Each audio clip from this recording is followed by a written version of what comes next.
The champagne sparkled, untouched, in Commander Elias Wren's glass. Around him, diplomats laughed beneath banners stitched with the twin insignias of Earth and the Virex Accord. Soft music hummed from floating orbs, diffused by the artificial gravity aboard Caeltharn, the most neutral station in known space. Wren stood at the edge of the crowd, unmoving. Peace always smelled too clean. The Chancellor hadn't arrived yet. That alone was unusual. Vornal was known for punctuality so precise it bordered on obsession. Wren noted the timestamp. 12 minutes late. His eyes flicked toward the entrance, then to the silver-plated Virex guards stationed like statues. Their armor bore no insignia, only faint runes etched into the plating. Runes that had once adorned war cruisers, not ceremonial dress. He tapped the side of his wrist. The small display flashed once. Ghost light to Revenant. Channel open. Proceed. A message came through, compressed, fragmented. Asset extraction compromised. Operation Cindervale is active. 6 days. Coordinates embedded. Then silence. Wren didn't blink. He closed the comm and calmly placed the glass down on a passing tray. His boots clicked softly against the floor as he stepped away from the reception hall, ignoring the questions in his periphery. Outside, the corridor curved gently, lit by pale blue streaks running along its length. He accessed a nearby console, bypassed the local network firewall, and injected a quick script. Coordinates appeared on the screen, matching deep space sectors near Sol. Uninhabited zones, supposedly. Except these sectors now bore military deployment tags in Virex format. Stealth fleet positions. One near Neptune. Another behind Saturn's moons. Elias's jaw clenched. The Virex hadn't broken the treaty yet. Not officially. But they were preparing a strike. Earth had feared this from the beginning. Commander Wren, a silky voice called from behind. He turned. Vornal stood at the corridor's arch, his presence commanding even without guards. The Chancellor's bioluminescent eyes shimmered with unreadable calm. You slipped away before the toast. Uncharacteristic of you. I wasn't feeling particularly festive, Wren replied, stepping forward. Neither are you, it seems. 12 minutes late. First time in 3 years. Vornal's expression didn't change. Even perfection requires maintenance. The silence that followed wasn't awkward, it was strategic. Both men understood the game. Words mattered less than pauses. Tell me, Chancellor, Elias said, voice low. Are your fleets maintained as well as your timing? The alien tilted his head. An odd question for a celebration. Then answer it plainly. Vornal took a measured step forward, the air cooling perceptibly. Your kind always assumes betrayal. Your history explains it. But history cannot govern peace. No, Wren said. But patterns can. For a brief moment, the Virex's eyes pulsed. Not anger. Calculation. Patterns, he echoed, are useful until they're predicted. With that, the Chancellor turned and walked away, robes trailing behind him like ink in water. Wren stood there for several seconds, absorbing the threat layered in that last sentence. Predicted patterns implied countermeasures. Which meant their deployments were deliberate. Possibly bait. He made his way back to his ship, TDS Revenant, docked on the station's upper ring. The corridor lights seemed dimmer now. More guards patrolled. He counted 3 Virex cruisers anchored outside the neutral zone. They hadn't been there yesterday. Inside the command deck of the Revenant, Wren keyed in his credentials. Holodisplays lit up, showing Earth's global network, encrypted feeds, fleet positions, and a blinking red node labeled OPCV, Cindervale. He cross-referenced the new coordinates with historical logs. No previous movement. These fleets were ghost units, built and trained during the war, then wiped from records post-treaty. Earth had feared a trap. They'd never fully disarmed. Not really. Wren opened a secure channel to Terran High Command. Commander Wren, replied Admiral June Wren from orbit over Luna. Status? Virex fleet positions confirmed, Wren said. Deep space staging zones, likely strike vectors. They're mobilizing. Operation Cindervale is active. June's expression didn't shift. Are you certain? I heard it myself. From Ghostlight. 60% of their fleets are already within reach of Sol. The rest are masked behind diplomatic corridors. There was a pause. You have authorization to proceed with Eyeshadow Protocol. But bring evidence. The Council won't act on speculation. Wren nodded. Copy that. The feed closed. He leaned back, exhaling slowly. Evidence. It always came down to that. No one would believe humanity unless they saw the blade at their throat. He activated the stealth relay drone, one of the last sanctioned spy devices in use. Its black shell slid free from the deck and blinked green. Input target, it prompted. Virex Central Archive. Kael'Tharn. Diplomatic level. A pause. High-risk infiltration detected. Proceed? Affirmative. The drone vanished into the air ducts. Elias stood alone on the bridge, staring at the swirling void beyond the window. Earth had danced this waltz before, trusting treaties, lowering shields, believing in peace. It had cost billions. Not again. His hands moved across the console, checking systems, scanning signal paths.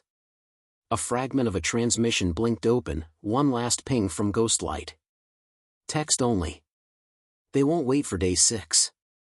You're already on the clock. Don't miss it again, Wren. He read it twice. The meaning was clear. Whatever the Virex were planning, it was already in motion. The countdown had begun. There were no second chances this time. The diplomatic chamber was colder than Wren remembered. Not physically, Kael'Tharn maintained a perfect 21 degrees Celsius at all times, but something in the atmosphere had shifted. The silence was too controlled. The staff too polite. The kind of quiet that only came when predators pretended not to circle. He stepped through the arched entrance to the Virex Central Archive. The doors, 3 meters tall and etched with stellar glyphs, slid apart without a sound. Access had been granted minutes ago. Too easily. Commander Elias Wren intoned a metallic voice from overhead. Your clearance is verified. Welcome. He entered the vaulted chamber alone. Blue-white light poured from hexagonal panels embedded in the curved ceiling. Transparent screens hovered in midair, listing treaties, battle records, cultural exchanges, carefully curated. Below the surface, deeper files pulsed like veins beneath glass. That's where the real truth hid. He moved quickly. His fingers danced across one of the terminals, initiating a manual query bypass. A warning flashed, requesting secondary clearance. He ignored it, inserting a thin black keycard from his sleeve into a hidden port on the edge of the panel. The card didn't belong to him, it had cost a spire life. The screen shifted. Hidden layers bloomed. Cindervale. Fleet directives. Deployment orders. Dates. He read silently. 5 fleets. 1 already en route to the Sol Expanse.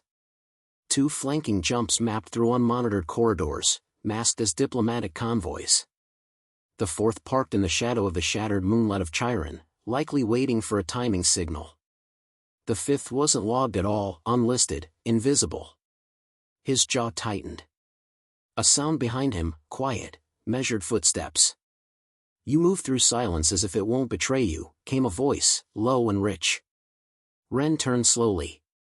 Chancellor Vornal stood at the threshold, hands behind his back, eyes glowing faintly in the archive light. Curiosity, the Chancellor said, stepping inside, is humanity's most noble trait. And its most dangerous. I had to verify something, Wren replied calmly. Verification? Vornal approached one of the displays. I can offer you a dozen justifications for every line you read. Defensive mobilizations. Training exercises. Interstellar patrol realignments. None of it violates the treaty, officially. Wren held his ground. And unofficially? Vornal smiled without showing teeth. There is no such thing as unofficial in war. Only pretext. You know this. They stood in silence, separated by a sliver of truth neither could speak aloud. You've known, haven't you? The Chancellor said. From the moment we signed your fragile peace. You never believed in it. Belief isn't security, Wren replied. And I don't make policy. I prevent disasters. Vornal's eyes glimmered. Yet disaster is what you've brought by coming here. I'm not here to start a war. You're just here to catch one before it starts. The Chancellor exhaled softly. That's the tragedy of your species. You prepare so much for betrayal, you become the thing you fear. Then prove me wrong, Wren challenged. Vornal stepped back. I don't have to. In 4 days, the galaxy will decide. And you'll either be vindicated, or erased. He turned and left without another word. Wren didn't follow. He downloaded the decrypted logs into his wrist drive, then activated the counterwipe. The archive screens returned to their pristine, curated lies. Back aboard the TDS Revenant, Wren uploaded the files. The tactical AI parsed them in seconds, projecting simulations in midair. The fleets were positioned for a simultaneous strike, multiple systems collapsing within hours of each other, sowing confusion before Earth could mount a response. The simulations ended in red.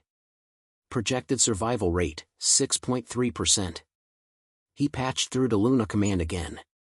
Admiral June appeared, her expression sharper this time. You found proof, she said. Wren nodded. Deployment signatures, kill orders, timestamps. Operation Cindervale is real. They hit in 4 days. Maybe sooner. Understood.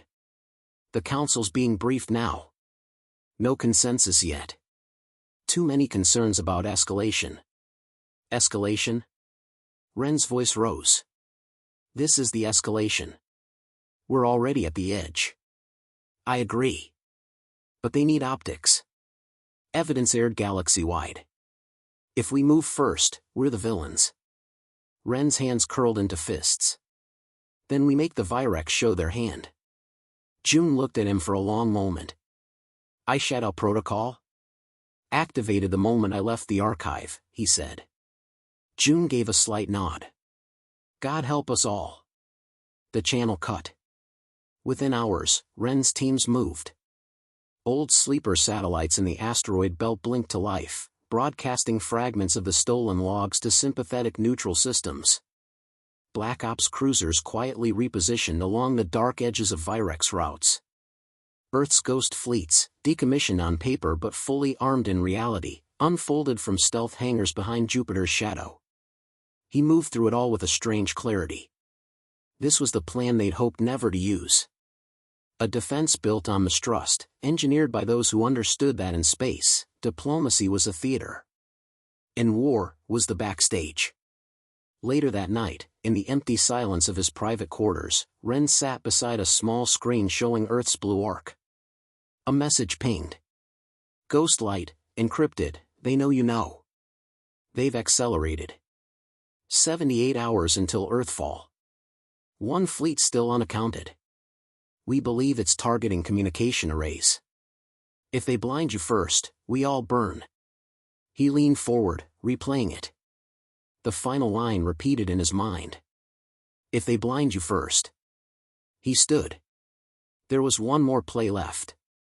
The old warcruiser TSV Halcyon drifted silently beneath the Virex Dreadnought's sensor curtain. No broadcast ID. No beacon.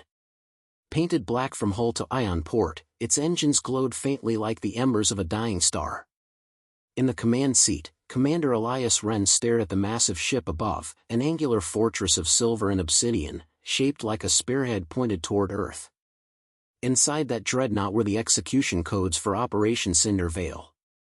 If Elias could retrieve them and transmit them across the neutral relay network, every planet, moon, and station in the Accord would see the truth. Not a whisper of conspiracy. But proof, undeniable and irreversible. Beside him, Tech Officer Mia Thorne studied the scanner array.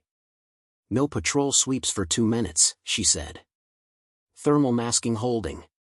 But their AI will catch the ghost signature eventually. That's not our concern, Elias replied. We're not staying long enough to be missed. The team, 6 operatives in all, sealed their helmets. Stealth suits shimmered, mimicking light and temperature. Elias tapped his wrist. The drop hatch opened with a dull hiss. They launched into vacuum, drifting in synchronized silence across the void.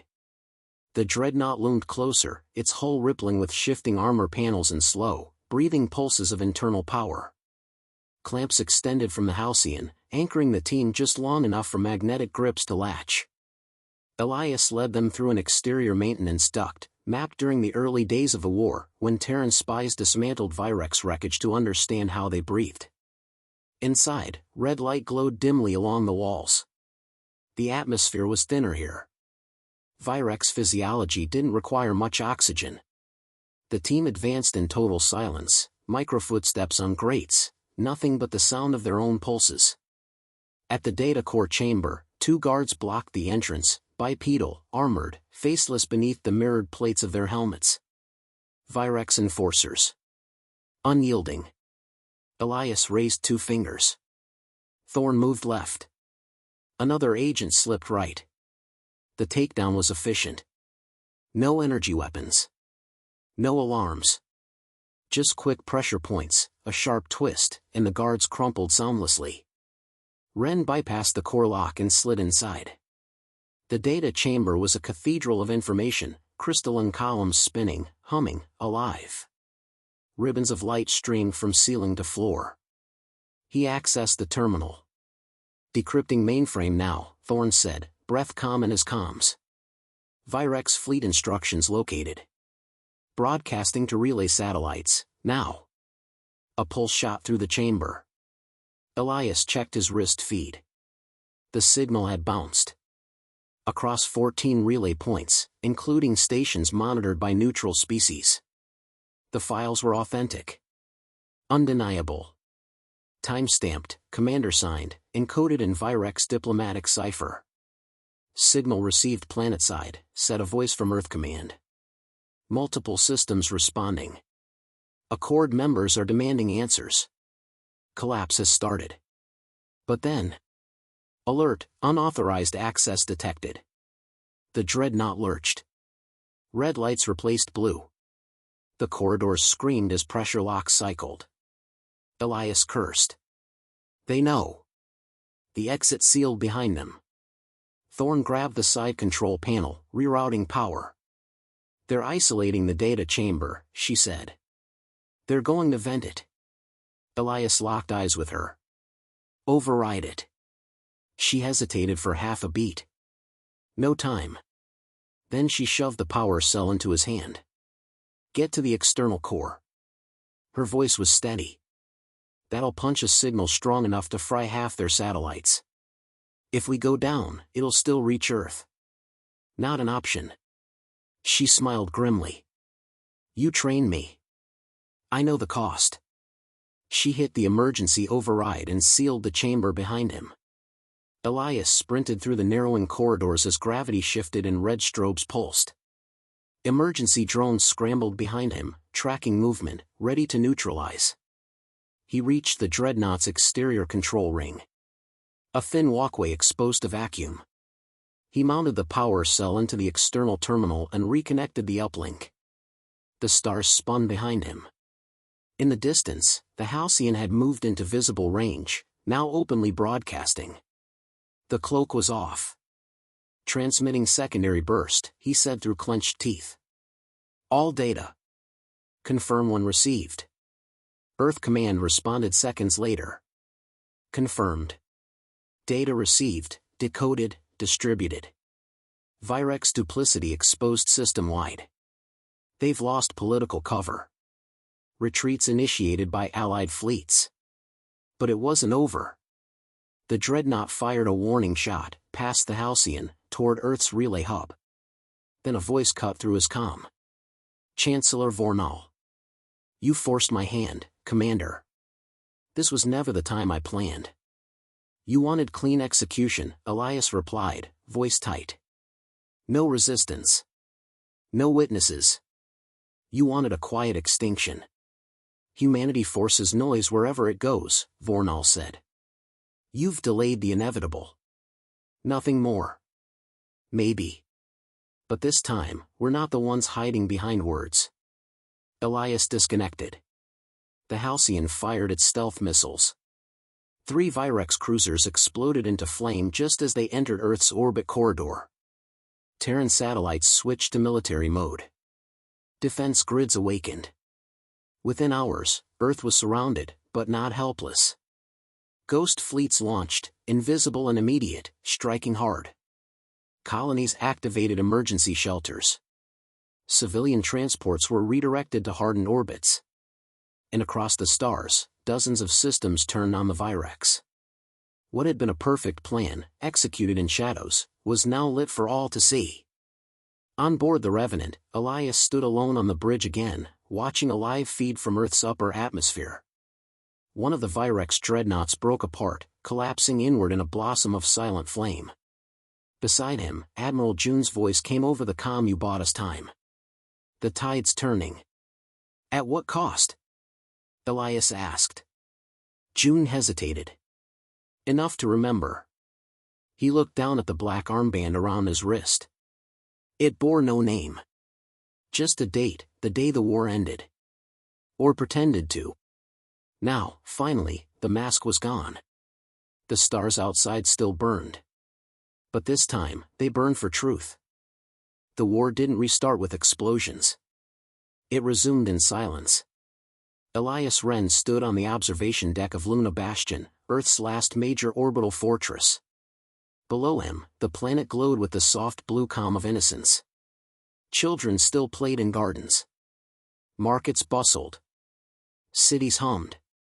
Most people had no idea how close they'd come to erasure. He sipped cold tea, untouched since morning. It had gone bitter. Across the command center, Admiral June addressed a sea of live feeds, each broadcasting to leaders from the neutral systems that had once backed the Virex Accord. Behind her, holograms cycled through decrypted fleet orders, fleet movements, casualty projections. Everything Elias had risked everything to bring to light. Her voice remained steady. The Terran Directorate did not initiate hostilities. Our response was calculated, minimal, and defensive. This wasn't an act of aggression. It was survival.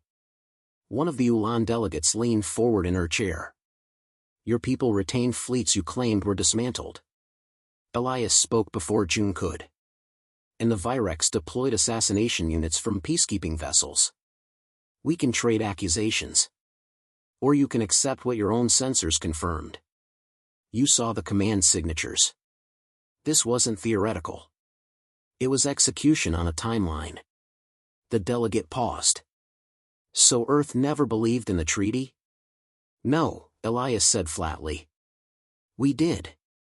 That's why we prepared. He left the room before the session ended. These postures were necessary.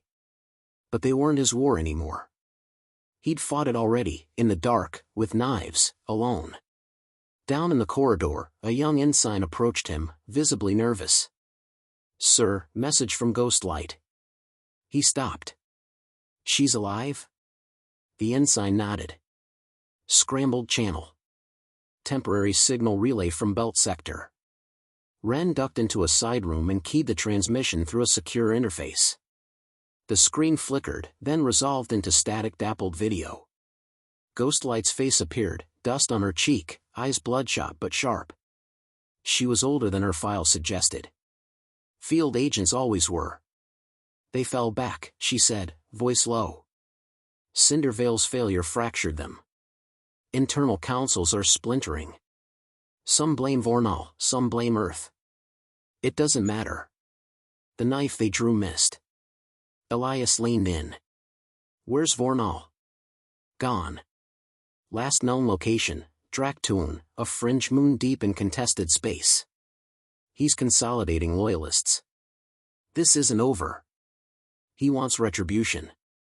But now, it's personal. Elias exhaled. Let him come.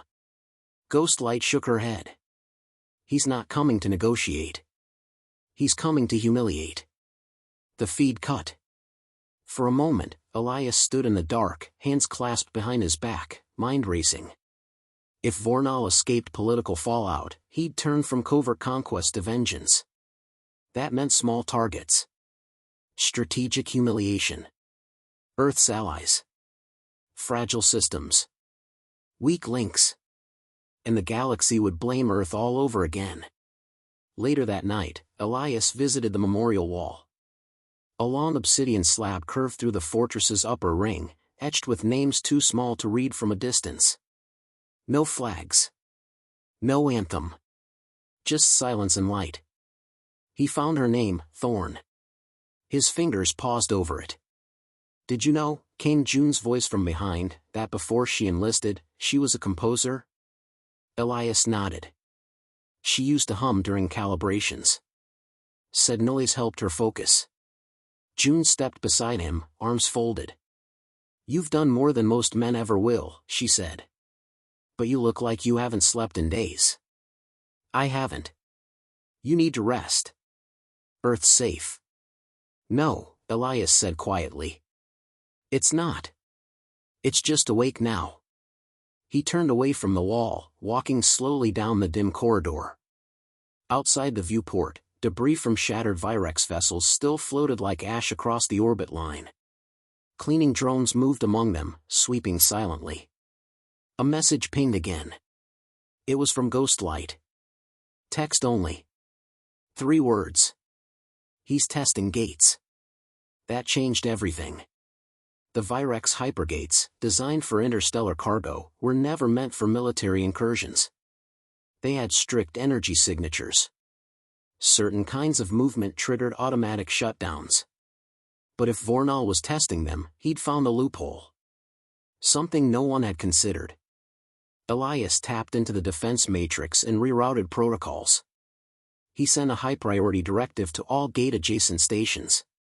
Initiate Shadowlock protocol. All inbound Virex mass entries to be diverted or destroyed. No exceptions. The system flashed confirmation.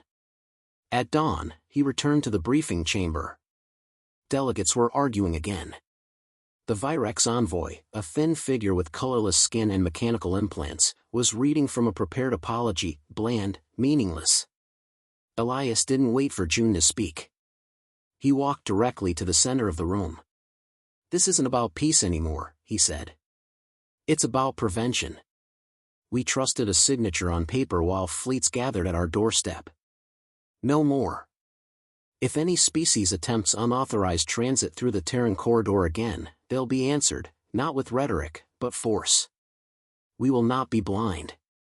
We will not be still. A silence followed, tense, electric. Then the Ulan delegate stood. We believe Earth acted with restraint. One by one, others followed. Not all. But enough. Earth wasn't alone now.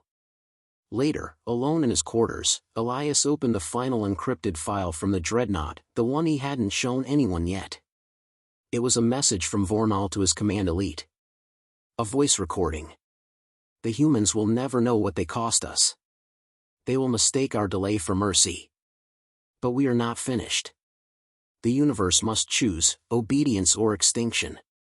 They have chosen neither. That will be corrected. Elias sat back, eyes closed. The peace treaty had been a lie. But Earth had survived the truth. And now, the galaxy knew why.